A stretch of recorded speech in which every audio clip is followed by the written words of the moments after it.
Dear students, I am here to give lecture on the topic that concerned with the chapter 5 of NCERT, the fundamental unit of life. Fundamental unit of life. And today I am going to discuss the topic cell wall.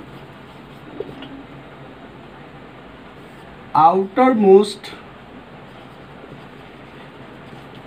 layer of plant cell का outermost layer and second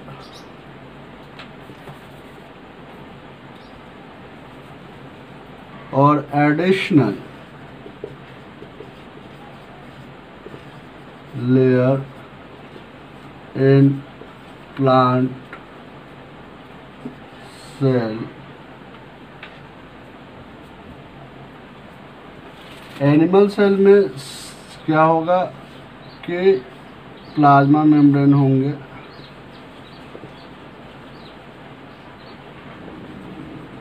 जबकि plant cell में क्या होंगे,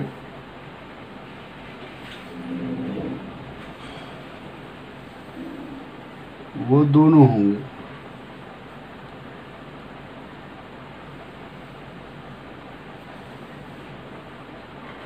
यानी कि ये जो है वो सेल वॉल है और ये प्लाज्मा मेम्ब्रेन है। इसमें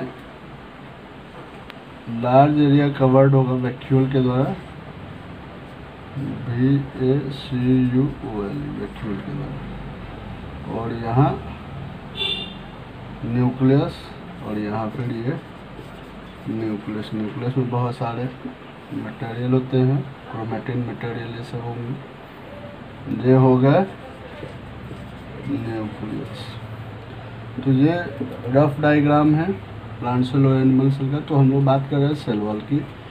तो outer most layer of plant cell is called cell wall. Plant cell में दोनों होगा, सेल वॉल भी होंगे और प्लाज्मा मेम्ब्रेन भी होगी, जबकि एनिमल सेल में सिर्फ प्लाज्मा मेम्ब्रेन होंगे, सेल वॉल नहीं होंगे।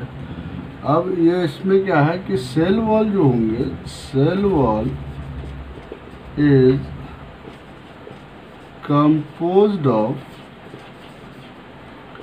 सेलुलोज से बने होंगे। सेलुलोज क्या है? तो कॉम्प्लेक्स सब्सटेंस है। Complex substance that provide structural strength, STRUCTURAL, structural STRENGTH, structural strength provide करेगा। अब इसमें जो हम लोग को जानना है वो एक टॉपिक है, वो है प्लाज्मोलाइसिस। तो प्लाज्मोलाइसिस की बात हम लोग करते हैं। पहले देख लो ये सेल वॉल, फिर से देखो। Cell wall outer most layer है प्लांट सेल का, जबकि एनिमल सेल में outer most layer plasma membrane होता है, और प्लांट सेल में सेकेंड आउटर मोस्ट लेयर जो होंगे वो प्लाज्मा मेम्ब्रेन होंगे। सेल वॉल जो होंगे प्लांट सेल के वो कंपोज्ड होंगे सेलुलोज के, और सेलुलोज कॉम्प्लेक्स सब्सटेंस है जो कि स्ट्रक्चरल स्ट्रेंथ प्रोवाइड करता है प्लांट को और प्लांट सेल को। अब जो टॉपिक है वो है प्लाज्मोलाइसिस।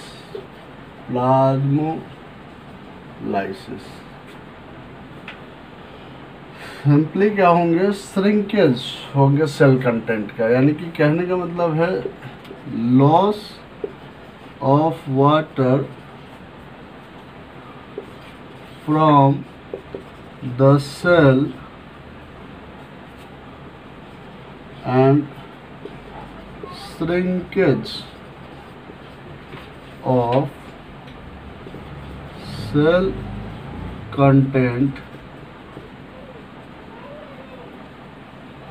इसमें क्या होगा कि सपोज करो कि ये सेल है, तो सेल में वाटर है और इसका सराउंडिंग मीडियम में भी वाटर है। If there is a higher concentration in the cell than the external medium, यानी कि बाहरी मीडियम से अंदर का मीडियम में जो है वो हायर कंसंट्रेशन है वाटर का, और इधर सराउंडिंग मीडियम में बात कर दे लो कंसंट्रेशन है, तो व्हाट हैपन, तो osmosis stated that water molecules move from higher to lower concentration. ये जो प्रोसेस है ऑस्मोसिस तो है, इसको हम लोग एक्सोऑस्मोसिस भी टर्म देते हैं, ऑस्मोसिस। तो क्या होगा, पानी जो है बाहर जाएगा तो ये जो सेल होंगे और सेल कंटेंट होंगे वो जो है ना सिकुड़ जाएंगे और सेल वॉल से जो है फार अवे हो जाएंगे। तो ये जो प्रोसेस है उसको हम लोग प्लाज्मोलाइसिस बोलते हैं। जैसे कि और ये जो ऑस्मोसिस के थ्रू प्लांट या फिर कोई भी सेल जो होंगे वो अगर गेन करते हैं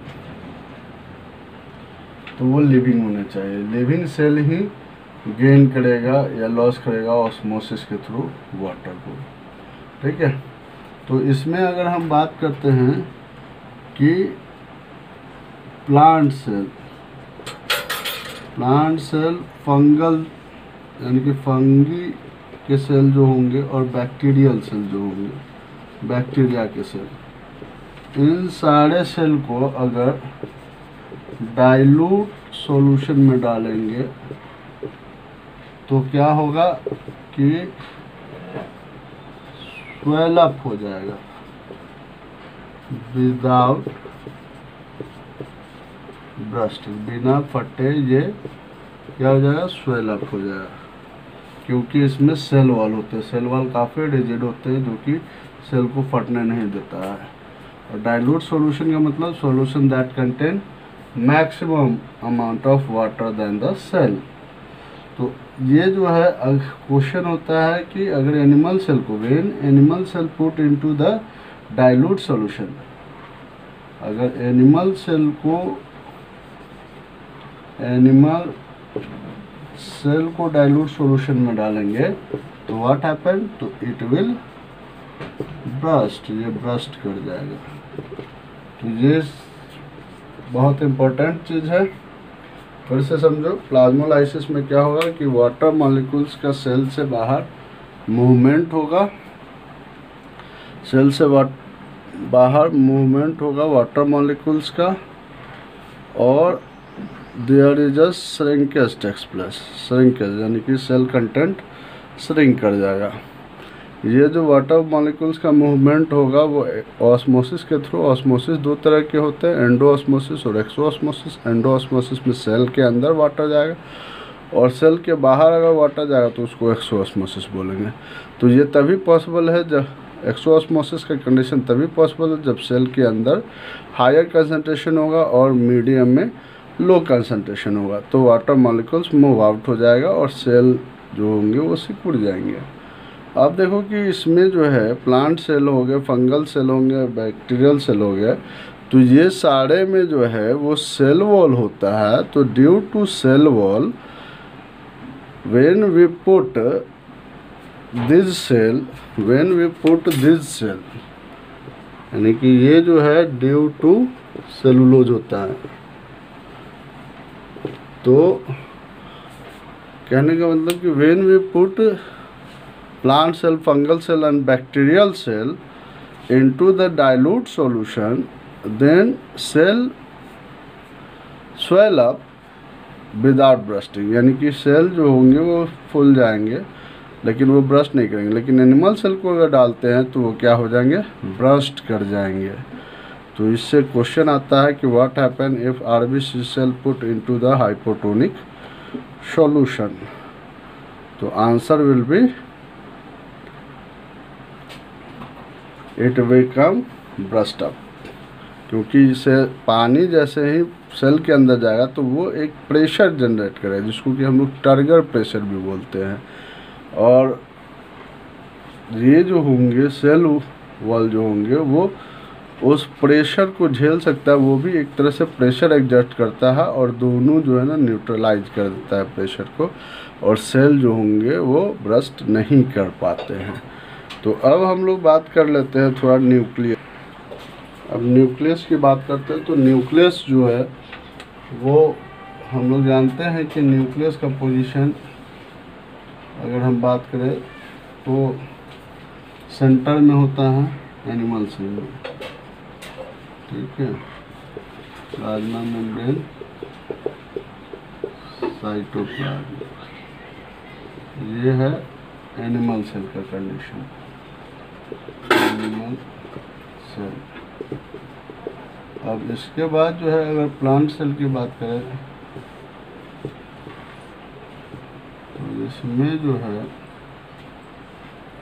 बाहरी layer cell wall, plasma membrane, और इसका मोस्ट जो पार्ट होंगे ये वैक्यूल होंगे, और यहाँ पे न्यूक्लियस पेरीफेरी में, यानी कि कह सकते हैं कि एनिमल सेल में सेंटर में सेंट्रलाइज होंगे और प्लांट सेल में पेरीफेरी में होंगे। कौन? न्यूक्लियस।